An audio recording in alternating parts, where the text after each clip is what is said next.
Hey YouTube, it's Mustache. I'm back again with another anime review. It's been a hot minute. Last time I had a mustache, and now I have a beard stash. Oh, neck beard stash. Gotta get that cleaned up. Or I could wear a top hat, be a white knight. I'll figure that out later. Too late. Not enough wine in me for that one. So I just finished Wise Man's Grandchild, and yeah, it's an isekai. It is a generic white girl isekai. I'm kidding. It's not that bad. But it was actually pretty good as isekais go. I did enjoy it. I've seen better, also seen worse. So, what's the 411? 411? 411. Let's say it came out in spring 2019, so I am a little bit behind the curve. Life, been in the way. But it's okay, I'm back. So we got, let's see what else to do. It was shown on Crunchyroll and Verve because Crunchyroll is part of Verve. But it was published by Silverlight Studios from Japan. It is 12 episodes long, and you might know Silverlight actually from a list of other animes I do enjoy. The Fate Stay Night, Strike Witches. They've done another half dozen ones that I consider pretty good. They also have a lot of turds, so they're 50-50 studio. Let's say the genre per se, as per my anime list, which I consider the golden website and place to get all your information on animes, including reviews, related animes, and kind of figure out for a lot of the bigger shows that have multiple seasons and everything. That will tell you when order to watch stuff in, what's related to what's in the same universe. I'll drop a link down there below because not everyone knows about that website, and it is fantastic. Let's see. It was originally a light novel. I have not read a light novel yet. It is on my list of books to buy, but I gotta find a good English translation because I don't like to get stuff pirated. I prefer to get the actual hard copy to go on my pretty bookshelf. The genres, it was actually considered a magic, romance, fantasy slash isekai. So very generic action fighting magic show, but on a serious note though, as isekais go, it wasn't actually that bad.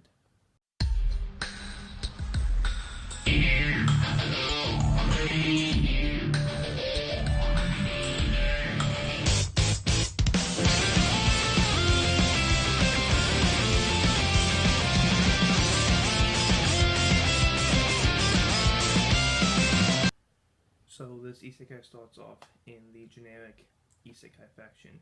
Main character dies, reborn in a new world with magic powers. Now instead of being like most isekais, being born in a new world at the age of 16 or so with all these cool powers, all this cool gear, it has a questionable age of lolies with him. He is actually born as a baby and grows up from newborn up until the age of 16, where the show kicks off.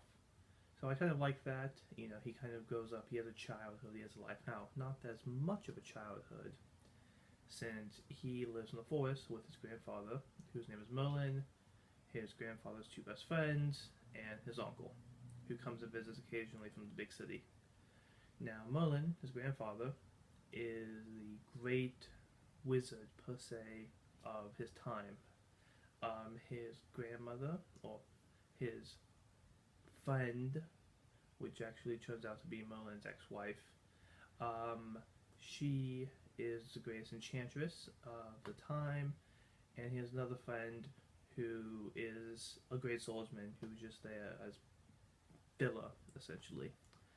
These three, the holy trinity of anime cliches, teach him everything he needs to know and how to be a great swordsman, a great magician, and how to enchant uber powerful items. So for 16 years they train him, and on his 16th birthday, he is given a big birthday party. They celebrate. His uncle comes, some friends come, and he is given the choice of what to do. And he decides, I want to go to the city. And his uncle's like, hey, I got you, fam. I'm here for you. How about you go to school? Because now we get into typical high school cliches. Yeah. So we go down this route. So he packs everything up, and they all head into the city.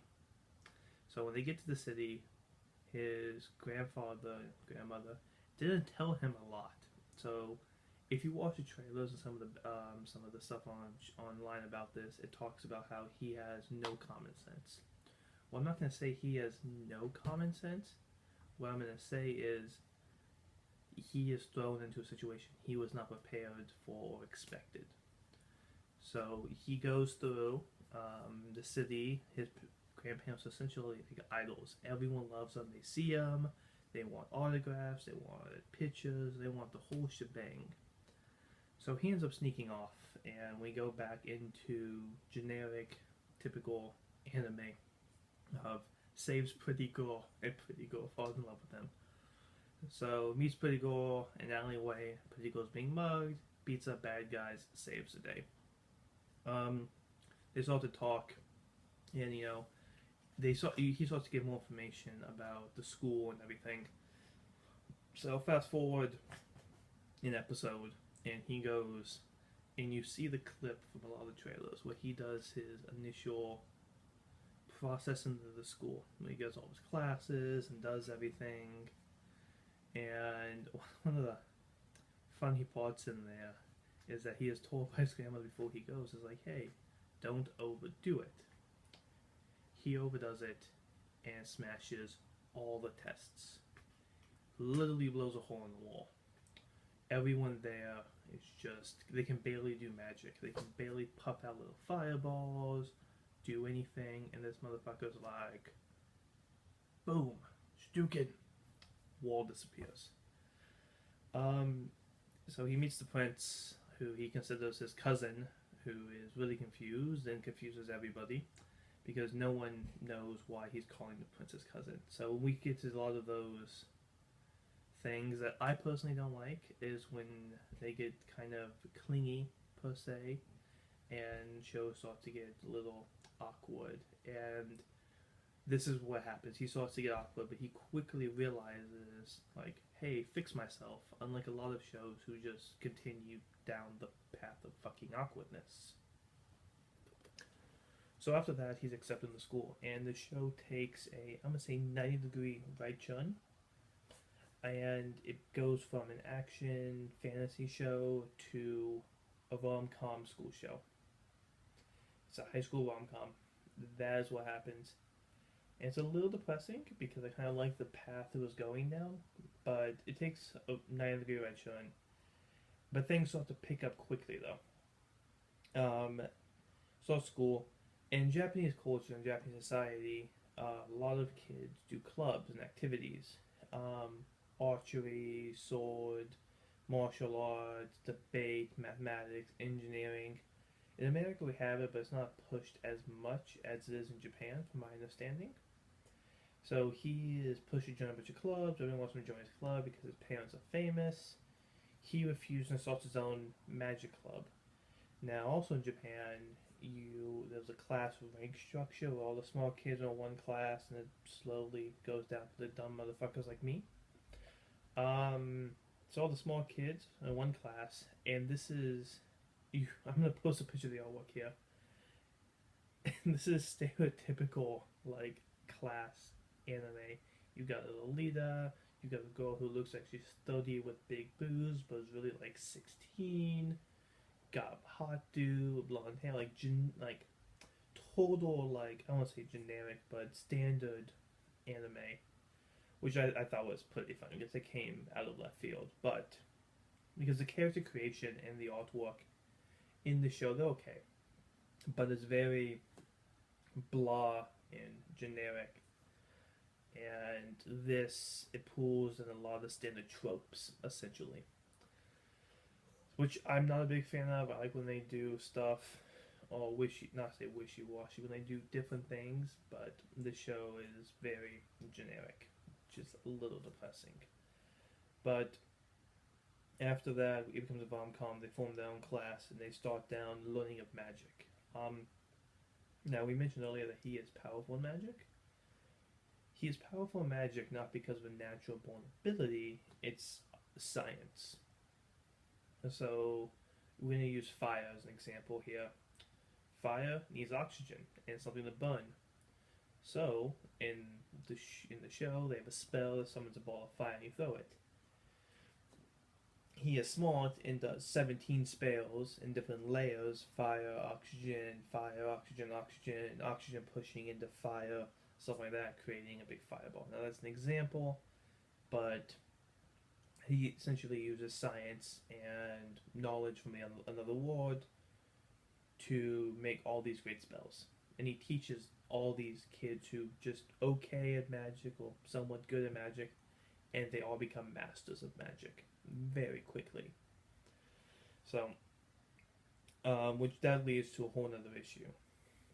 He then fights the teacher, not the teacher, a demon. He fights a demon who is summoned by one of the teachers there, and kills the demon, becomes famous, which puts his head on the map. Which is not a surprise, as everyone says, because of who his grandparents are. But then the show gets back into generic rom-com. Boy meets girl, boy likes girl, girl beats up boy, because no one knows how to handle the emotional feelings of 16 in an anime. Boy and girl fall in love. Boy finds out bad guy. Boy defeats bad guy. Not really. Bad guy is super demon vampire, summons an army from the south. Boy forms a super powerful magic Gundam Power Ranger squad with friends. Girls helps out neighboring country, kicks everyone's asses, saves the day, and gets married to the girl. So yeah, it kind of takes a right turn. Very generic, but overall, honestly, I want to say it's not a terrible anime. I've seen worse. I've also seen better isekais, but it's a short anime, 12 episodes. Not gonna get a second season. They haven't said officially as of my recording of this, but it wasn't that great, wasn't that popular, very generic.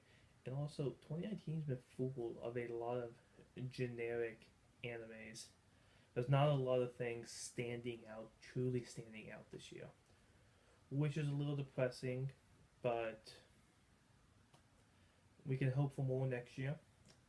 Currently, the next 2 seasons don't look that great, but who knows? Well, thank you guys for sitting here and listening to me ramble. I will see you on the flip side.